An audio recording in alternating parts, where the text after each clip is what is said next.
We do have a mental health slash healthcare professional on our panel, as well as a very experienced in life professional on our panel. So if you have any questions, please post them in the comments.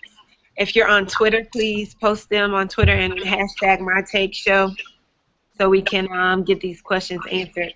Right now, I guess I'll just read some of the comments that are in here.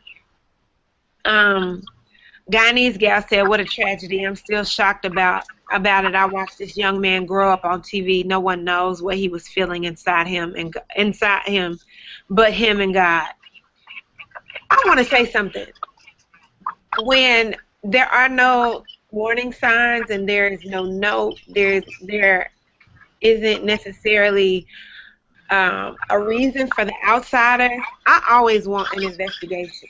Do y'all think that that's necessary for Lee Thompson's situation or Gia, since none of her family or her boyfriend or anybody thought there were any warning signs?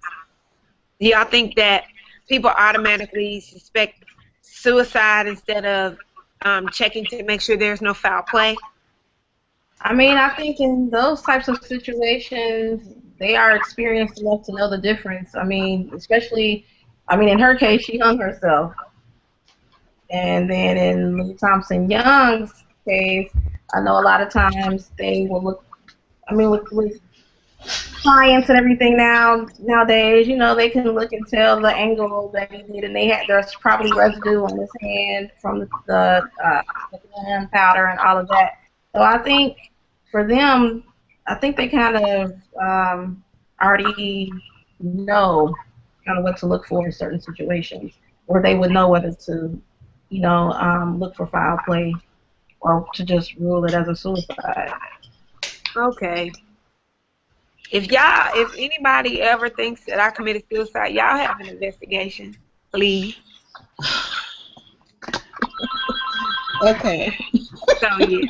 No, for real, because just have an investigation. Sherry, you can head it. I think we kind of know you well enough to know if something's going on. Listen, I got into a depression one time. I don't know. I might have shared this on the show. I'm not sure. My sister, the one on the end, right down here, over here, greater than, less than. Sherry, I cut my phone off. Y'all know I don't turn my phone off. I changed my garage code. She broke in my back door. Because usually if she came to my house, she would just put in the garage code and come in. I changed it because I didn't want to be accessible. I changed that, and so Sherry broke in the back door and did not leave until she knew I was okay. And then she came back. And then my mom and dad came. No joke. So I'm glad they saw my warning signs because I was going through it. I think I had just lost my job. I don't know what is going on. Sherry, do you remember? I don't remember the situation. I just knew I couldn't reach you, and that was not okay. And so when I did break in, not only am I'm an investigator, but come on, CSI. Okay. So I did break in, and I saw that she was, in her bed. It was dark. It just wasn't her. Y'all know how vibrant she is and how full of life she is. So I called my parents. I said, y'all need to get up here. And they came right on. So, yeah. And they climbed in the bed with her and, just got her together. Yep. My daddy started cooking. They started praying. I said, thank God. That's another thing, when people just kind of let themselves go, that's a warning sign. And like Monica was saying, isolation, letting themselves go, their appearance starts to change. Maybe if they normally keep their house clean, that's not it. They're letting dishes pile up, trash pile up.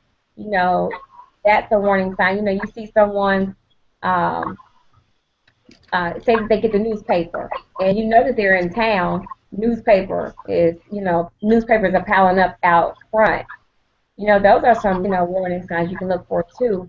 But I just wanted to share this. One of my former students, the reason I even met her is because she got word one morning that her little brother committed suicide. He was a senior in high school, honor roll student, very popular. So they could not even explain. She didn't see that coming. And apparently he had an argument with his mother. He was his mother's only child, and they had the same father. He had an argument with his mother. He called a lady that he worked with that night before he committed suicide and was reaching out to her. And she talked to him, and just kind of told him, he's going to be okay. And he was saying things like, I can't do this anymore. I can't do this anymore. He sent his mother a text message and said, all I ever wanted to do was please you. Well, I guess she got the text message sometime later, but she noticed that she did not see him in his room. And he was down in the basement, and he hung himself. And so when she went looking for him, that's how she found her son, in the basement, hanging. That was so devastating for our student. 4 years later, which was year before last, her mother committed suicide. Oh my goodness. That was a hard one for me. It was just so hard. I knew she had been through a lot. Her mother was young. Her mother was living in another state. She was preparing to have her mother to come and live with her. Because she said her mother put her career on hold, so that, her schooling and everything on hold so she can get her daughter through school. And her daughter's a nurse. And it was very devastating. Even though she was no longer a student, because we already developed their relationship, one of her friends sent me a text message and told me what was going on. And I got in my car, and I drove to Dayton to be with her because I felt like I had to see her. I had to be with her and just to provide some support. Because I knew that I couldn't be there for the funeral, and I just had to see her face to face. So it was very devastating. And the way that she found out, she got a phone call. Her mother did not show up for work, and her mother never missed work. And her mother ended up overdosing on some pills. And her mother did leave a note, not any kind of explanation, but just called my daughter, left her name and her phone number, and that was the note that she left. Wow. So it was devastating. It was hard. I get teary-eyed just thinking about it, and just thinking about it. Yeah, I can imagine. And then she ended up getting this is after her death. Her mother had already sent her a birthday card in the mail, so she received the birthday card and some money that her mother owed her. The other thing that her mother did was she closed out her bank account. Wow. Of course, her daughter didn't know this at first, but had she known that, that was a sign. Her mother was planning this. Yeah. She closed out her bank account, sent the money to her daughter, and in the letter that she sent to her, she gave her her insurance information. This is who you need to contact for my life insurance. Wow. Wow. Yeah. And again, these are people in our community. These are African Americans. So it happens. People say, oh, black people don't do that. Oh, yes, black people do. We don't talk about it, or either we don't know the people who do it, but I know them. I've dealt with it at the time. So it does happen in our community. Okay, I'm gonna read a few of these comments, and then we're gonna wrap it up. Let's see.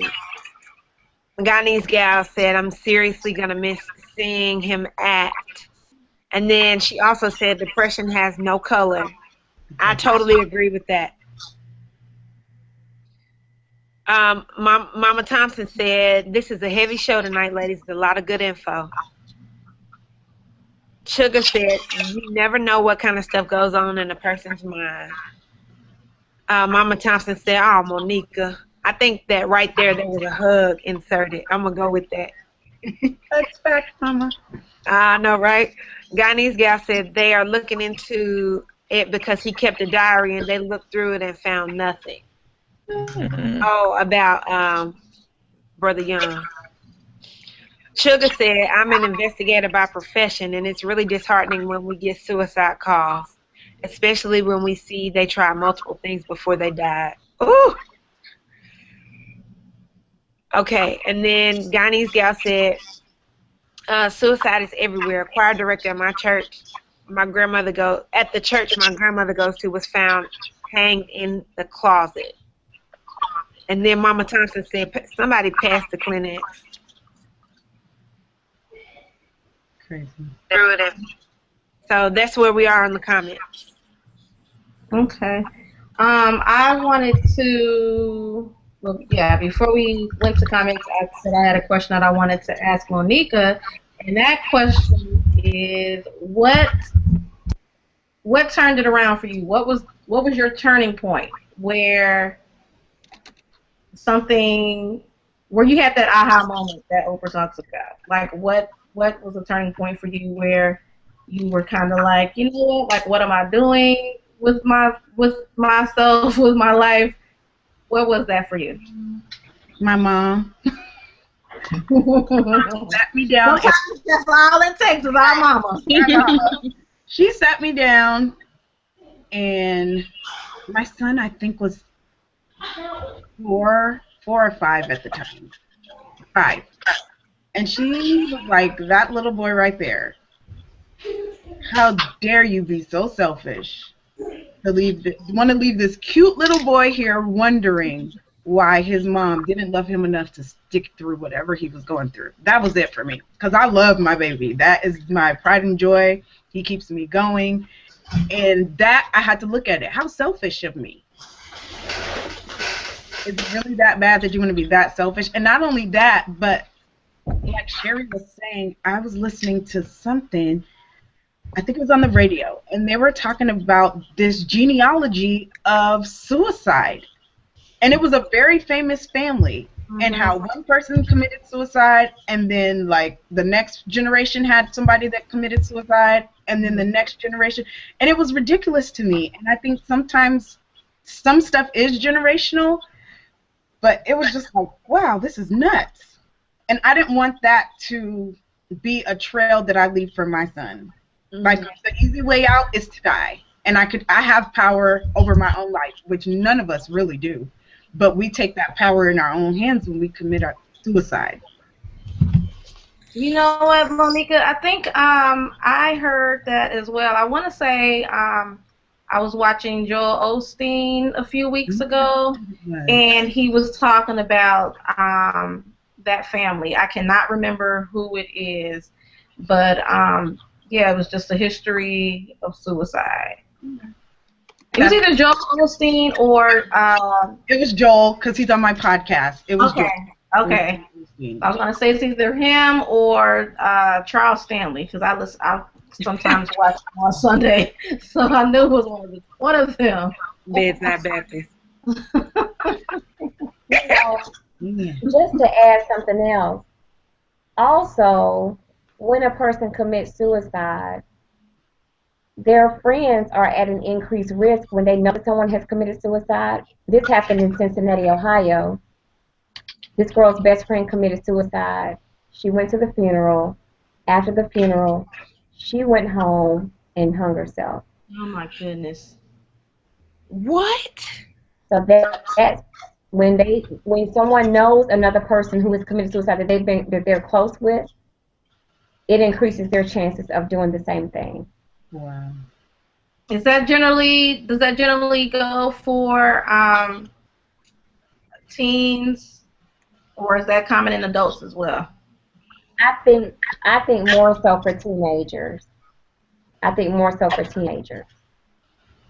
And sometimes you will see a pact being made for whatever reason. They decide they're going to do this together. Sometimes you'll see that. Wow. Well, I'm not going to sleep crying tonight, y'all. I'm so glad that we had a very informative show, and I am thankful for our guests. Oh, go ahead, Monica, because I'm about to segue. Right. Really quick, do you want me to give out the phone numbers? Oh, Yes. sure. Yes, yes, yes.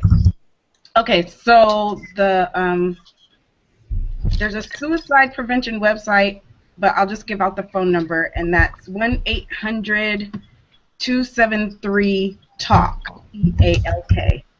So 1-800-273-52. No, I'm sorry, 8255. 1-800-273-8255. And the website is www.afsp.com. I'm going to try it in the comments. It may delete it, but I'm going to try. Okay. Oh, never mind. It won't let me do it. It's afsp.org. Okay, .org. I'm sorry. .org. I'm And then a, for those in relationships, really quick, if he makes you or she makes you feel like you need to die over them, you need to get out of that relationship. Nobody is worth dying over. Whatever the situation is, they are not worth dying over. And I work with a group called RPS, Rock, Paper, Scissors. And that's something we push. Abuse is not an option for anything. It's not worth your life. It's not worth anything. So I just wanted to throw that out there.